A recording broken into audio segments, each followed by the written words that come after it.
Alright, last time we looked at checking accounts in general and how to write a deposit slip, how to write a check register. So today we are going to look at reconciling a checking account. So what is reconciliation? So each month your bank will send you a bank statement for your checking account. The bank statement will have an itemized list of everything that you've done for that month, so credits, debits, any fees that you might have had, and you'll also have a starting balance for the month and an ending balance for the month for that account. Reconciliation takes what your bank statement says and compares it to what you have in your checking register. And this is how you can check to make sure that the bank hasn't made any errors or you haven't made any errors, because you wouldn't want to be caught with less money than you think you actually have. Payments that don't appear on the statement yet are outstanding debits. These are usually checks because if you're paying with a debit card, it's typically pretty instant. And deposits that don't appear on the statement are outstanding credits. So the process of reconciliation is not too hard, but it can be a little time consuming if you have a lot of transactions. So you start with the bank statement ending balance, so what the bank thinks you have, at least on the day that they mailed the statement. And then you need to go through and add up any outstanding credits you have. So any checks that you deposited that are not on the bank statement yet, you need to add those to that balance.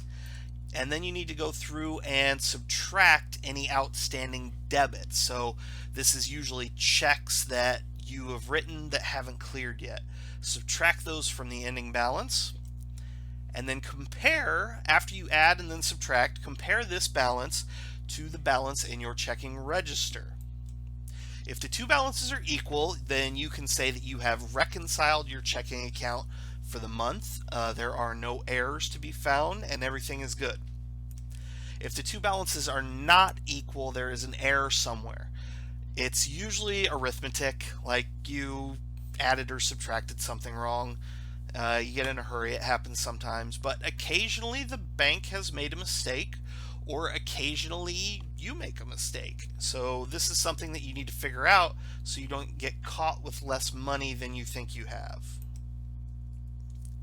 Let's go through this process here. I've got a check register here that's already filled out, and then we got this bank statement for Michael here.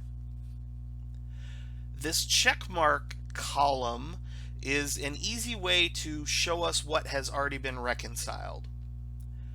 This statement right here is from November 1st to 11/30, so November 30th. So we've already got some checks from October that had cleared on the October statement. So I already have a check mark there for those. What we need to do now is go through this bank statement line by line and put a check mark by the amounts in the register that appear, and then we will reconcile with the ones that don't. Okay, so 11:05 we had a $35 deposit. We'll go up here to 11:05, $35 deposit right here, and there we go. And on 11/11 we had a $100 deposit. So we'll go ahead and put that one in there also. And I forgot to mark that on my original sheet this one was there too. So there's all of our deposits. Okay, and now let's do the checks. So WD stands for withdrawal, and we've got 4 of them that we need to take care of. Check 1770 for 158.08 has cleared. We'll put a check mark next to that one. Check 1768 for 46.50 has cleared. And while I'm doing this, I'm also checking the amounts to make sure that the amount matches what's on the bank statement. So 158.08, 46.50, those both match. Check number 1769 for 74.64. right here. And then finally, check number 1765 for $19.50, which is right here. Okay, we've gone through our entire bank statement now. So now what we need to do is find all of the items that don't have a check mark and put those together to reconcile our account.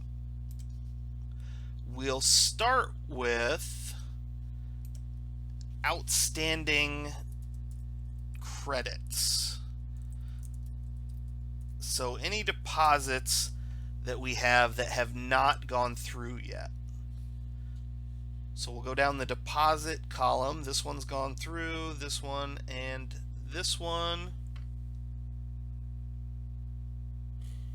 So our only outstanding deposit is this one from December 1st, which makes sense because this statement ended on November 30th. So outstanding credits, $125. Now let's look at outstanding debits.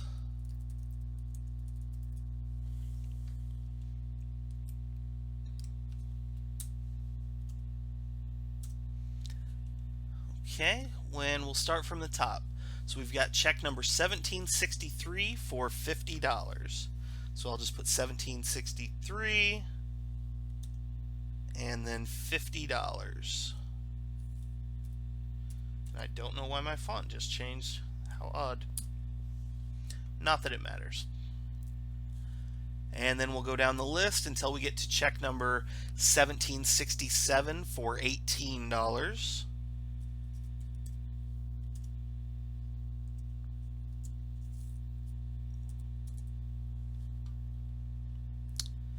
And moving along, we've got check 1771 for $29.10.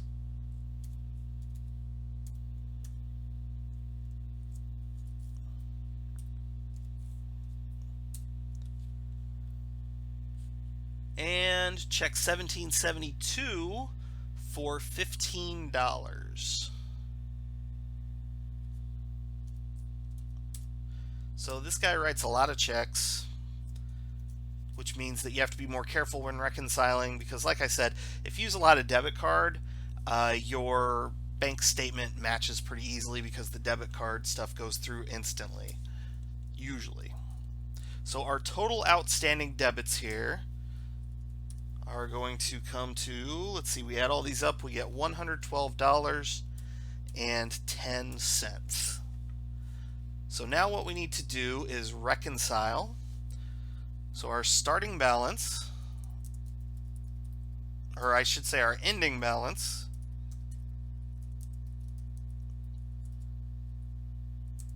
is $628.23, and I see that right here.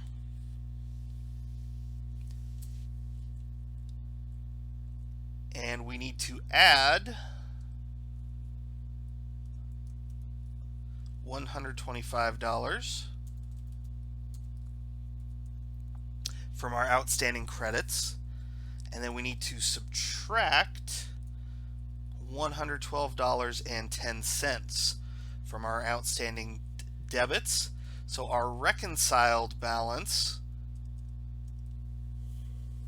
is going to be $641.13. And now the last step, we take this $641.13 and we see if it matches the last line in our register, and it does, so we can say that our checking account has been successfully reconciled. So that's it for this lesson. It's a lot of tedious work, but I wouldn't say it's hard necessarily. You just have to go line by line. In class tomorrow, we'll maybe look at how to do this on a spreadsheet to save ourselves a little bit of the calculator work. So I'll see you then.